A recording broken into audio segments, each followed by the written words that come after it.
Shock. Russia is throwing everything it has left into the meat grinder. Sabotage and reconnaissance groups are breaking into Pokrovsk. Ukrainian forces respond harshly. Kremlin prepares new bloodbath. Baltic's under threat. West gets involved. Ukraine will receive even more Patriot systems. All the most important updates coming up. The new Putin elite, that is the so-called heroes of the so-called special military operation, never cease to amaze. For example, a war participant from the Tyumen region killed his wife on their wedding night. At some point, Alexis stabbed Marina in the chest. The woman died from blood loss. Marchuk had previously been charged with disorderly conduct, and he had already beaten Marina before ultimately stabbing her to death. The court sentenced the hero to 12.5 years.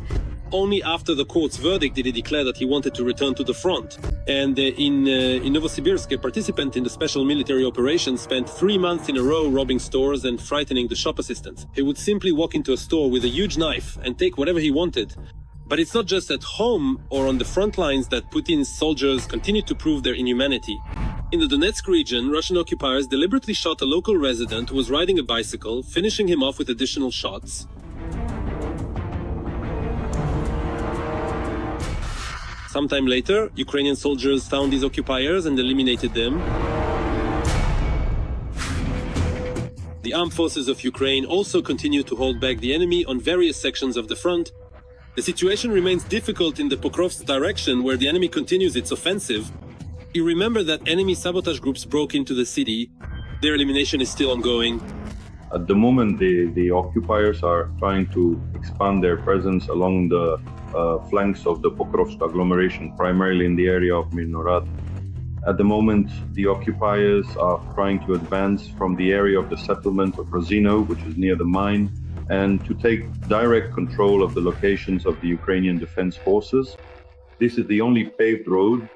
In addition, the enemy is trying to attack simultaneously with a wide flank, specifically in the area of Novo-Ekonomichny. This is the so-called tactic of small cauldrons. In other words, it is the threat of operational encirclement aimed at forcing units of the Ukrainian defense forces out of their positions. Meanwhile, the Kremlin is preparing for a large-scale war and plans to spend about $1 trillion on rearmament by the end of 2036. This is the largest armament program by the aggressor country since the collapse of the Soviet Union. As part of the military reform, Russia has already created 2 new military districts, the Moscow and Leningrad districts. The formation of new divisions, units and military formations is also planned. Russian budget spending specifically on the defense sector in 2025 amounted to $149 billion. For comparison, this figure increased by 38% compared to the previous year. And this indicates further militarization of both the Russian economy and accordingly the total mobilization of the political and informational components of the Russian Federation. These actions are yet another confirmation that the Kremlin is preparing for a large-scale war with NATO, states a new analytical report from the Institute for the Study of War. The Russian Federation is considering the possibility of escalating tensions directly on the borders with NATO countries and the possibility of a direct invasion into the territory of NATO countries, primarily referring to the Baltic states. In addition, the Russian Federation is already making territorial claims against Sweden regarding the island of Gotland. While Moscow is making plans, Ukraine may receive even more Patriot systems. The US Department of Defense is negotiating possible bilateral agreements to supply Kyiv with additional American air defense systems.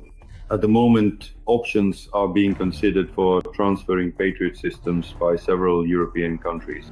Primarily, this concerns Germany, the Netherlands, and accordingly, the possibility of transferring air defense systems. We're talking not only about Patriot, but also NASAMS, which is from Norway. So we can say that a number of countries have already announced the possibility of expediting the transfer of air and missile defense systems to meet the needs of the armed forces of Ukraine.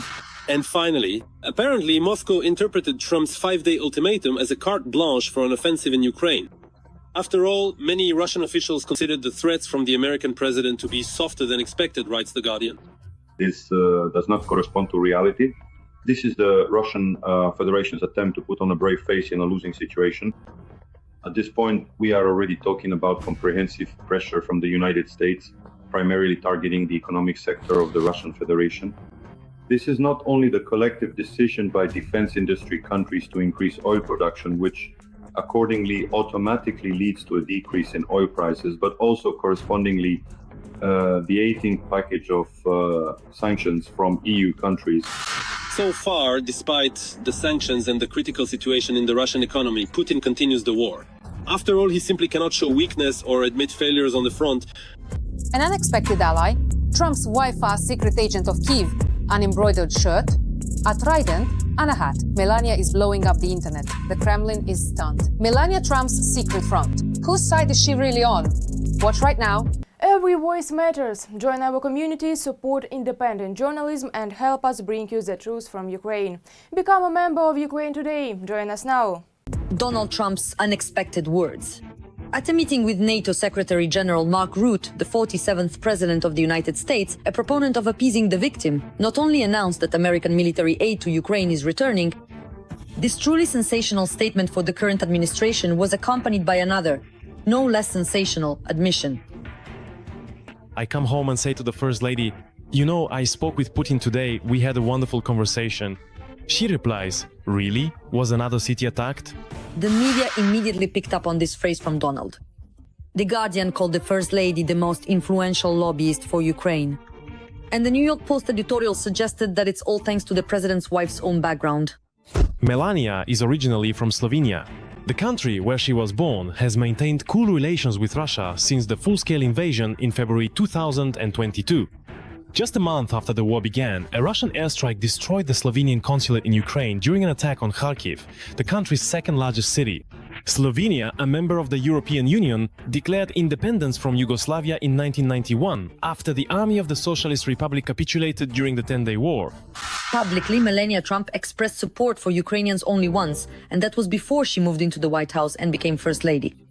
On the 28th of February 2022, she posted a photo on her social media with Ukrainians affected by the war. The photo also shows staff from the International Committee of the Red Cross. At that time, Melania wrote that it pained her to see innocent people suffering and that all her thoughts and prayers were with the Ukrainian people. But whether the First Lady is still closely following events in Ukraine, let alone advising her husband on geopolitical matters, remains a mystery. Trump is a very experienced, very tough, and, in a sense, a rather cynical politician. Can Melania Trump discuss anything with him? Of course. Does she have any influence over her husband, whether political or emotional? My answer, I don't know. But pay attention to their relationship. Whether it's complicated or not is not for me to judge, but even if not me personally, psychologists who observe Trump see that there is contact between them at official events. And this contact is considered closer than it was before. Can we conclude from this that Trump might listen to Melania? I don't know, I don't have that information. Trump's remark about Melania was picked up by Ukrainians. Memes appeared on social media with captions like Agent Melania Trumpenko, as well as photos of her in an embroidered shirt and in Ukrainian military uniform. This fall, creativity became yet another topic for publications in Western media, which analysts say is not so bad for Ukraine overall. Melania, like any other opinion leader, if we can call her that, as the First Lady, has her own fan club. And of course her pro-Ukrainian stance, or even if it's just a narrative pushed by the media, and she isn't actually aggressively pro-Ukrainian but simply indifferent to the topic, yet has already been mentioned in this context, Melania's opinion on Ukraine could, let's say, raise Ukraine's profile among other issues that her fan club actually cares about. But in fact, this applies to any opinion leader. Society tends to grow weary of any war, so it's important to remind them, to push, and to make it clear that they are also heavily dependent on this war and its outcomes.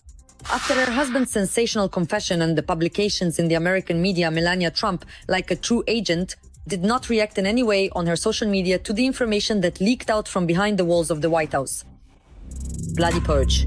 Russian commanders are shooting their own men. Resetting in action. A bullet to the forehead for any little thing. The Kremlin's military meat grinder. Soldiers are disappearing by the thousands. How many have been wiped out? The Kremlin is covering up war crimes against its own people. In December of last year, 4 servicemen of the 37th Brigade were executed in the Kursk region. These were Russian army fighters with the call signs Beast, Shadow, Shelby and Casper. And it wasn't Ukrainian soldiers who shot them, but their own comrades in arms. The reason for the execution was that they failed to carry out an order.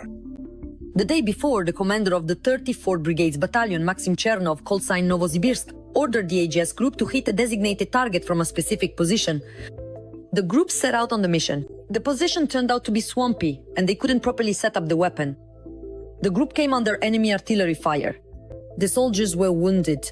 They simply couldn't carry out the order and reported this to their superior, callsign Zima. He reported to Chernov, who replied, "Let them return, and when they do, wipe them out." The guys were evacuated the next day, brought to headquarters for questioning, and executed that same day. Their bodies were thrown into a well covered with branches and a camouflage net. Their relatives were told that they were missing in action. Until March 15th, the deceased were listed as missing.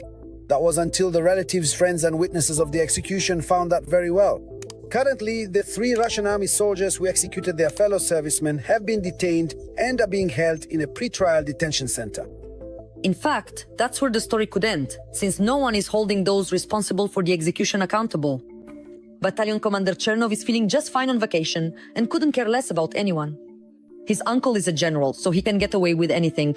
The investigation is barely being conducted. There are plenty of witnesses, but no one is listening to them. Investigators are constantly being replaced, and the relatives are treated with utter disrespect. In the Russian army, the murder of their own soldiers is called resetting, but in reality, it's simply an execution.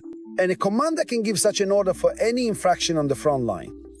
For the so-called Second Army of the world, this is standard practice. In short, my own people want to wipe me out. The commander ordered to reset my brother.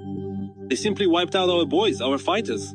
Reset how the witness was taken away and simply zeroed out. They just told me to reset it. And these are the last words of Dagestani Said Murtazaliev. The 18-year-old serviceman recorded an appeal.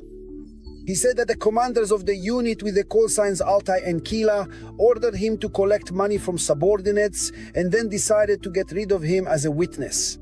By order of the regiment commander, I collected 1,150,000 in cash. By order of the regiment commander, so that the guys wouldn't go on the assault. That's it. After that, they sent me to the assault myself, where Comrade Spartak, that's his call sign, said that an order had come to eliminate me. Said came to Moscow for the winter holidays, where he was arrested on fraud charges.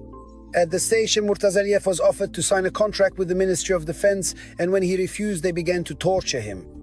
When the young man arrived at the unit, he was forced to collect money. On the day after the commander's video appeal was recorded, the serviceman was declared missing. The video was published by his mother, who is still searching for her son. 272nd Regiment, Commander Killer. According to various estimates, between 50 and 100,000 Russians may have gone missing in the war in Ukraine. But the Kremlin remains silent about why there are so many missing, how many of them have been wiped out, and this number is also something the authorities are carefully trying to conceal. That's all for now. For more breaking news from the front, tune in to our next episode.